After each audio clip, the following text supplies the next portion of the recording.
Mettre vos questions par écrit et amener la risque à chaque visite médicale est une bonne habitude pendant la grossesse et après l'accouchement.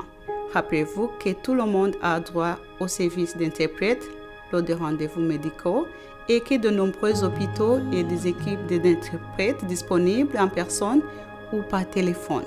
Si vous avez besoin d'une interprétation lors d'un appel téléphonique ou durant un rendez-vous, faites-en la demande. Pour se préparer à une naissance en milieu hospitalier, nous recommandons aux personnes enceintes et à leurs compagnons de participer à des séances de préparation à l'accouchement.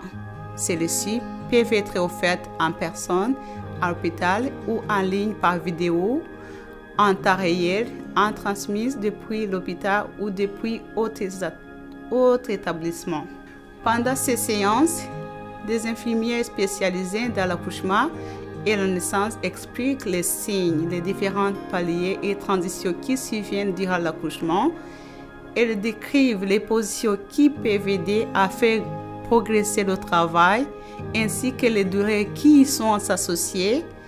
Elles parlent de la façon dont le partenaire peut apporter un soutien émotionnel et physique.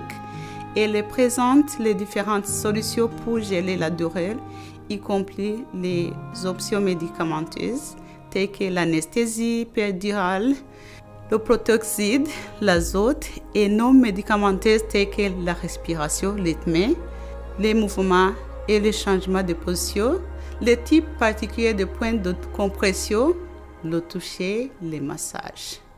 Se renseigner à l'avance sur les différentes options de contrôle de la douleur qui sont offertes à la maternité de l'hôpital peut aider les parents à se sentir mieux préparés pour l'accouchement, à se sentir plus confiants pour essayer une technique qu'ils n'ont pas encore utilisée, comme par exemple être en position assise ou en lancer un ballon de yoga, et aider la future maman à prendre des décisions informées lors des discussions sur les différentes possibilités avec les membres de l'équipe médicale.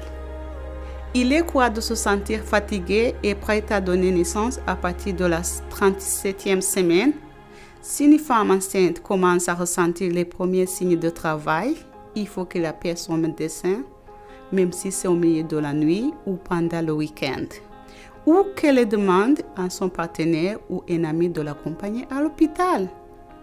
Pour les soins à l'hôpital, les équipes de la maternité sont généralement dirigées par un médecin ou une sage-femme avec des infirmières chargées de superviser l'intégralité ou presque de l'accouchement, d'administrer les médicaments, les soins de confort.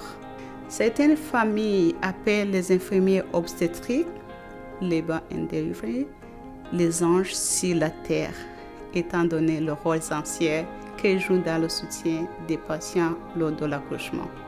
Les signes qui montrent que l'accouchement approche, des contractions qui sont régulières et qui commencent à se rapprocher et s'intensifier, la perte des os ou de saignements légers, une douleur sourde au bas du dos, des crampes abdominales. Le corps peut ressentir des crampes de préparation avant que le travail commence. Ces contractions sont irrégulières, ont tendance à disparaître après quelques heures. Seul un professionnel de santé peut évaluer et déterminer si une personne est sur le point d'accoucher. Tout problème listé ci-dessous doit entraîner un appel immédiat à votre médecin.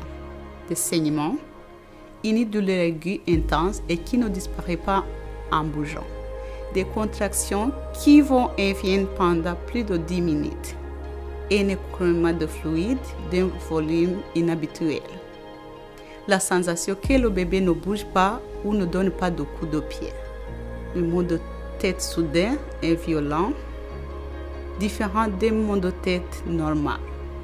Certaines parties du corps qui restent gonflées pendant plusieurs heures. Être à l'écoute de son corps lorsqu'on est enceinte, c'est la meilleure chose à faire. Certains futurs parents préfèrent suivre l'évolution des symptômes et de la progression du travail en utilisant des applications mobiles sur leur téléphone ou bien en écrivant dans un cahier. Cela peut être un moyen utile pour la femme enceinte de se souvenir sont élevés parler et des questions qu'elle veut poser lors de consultations prénatales.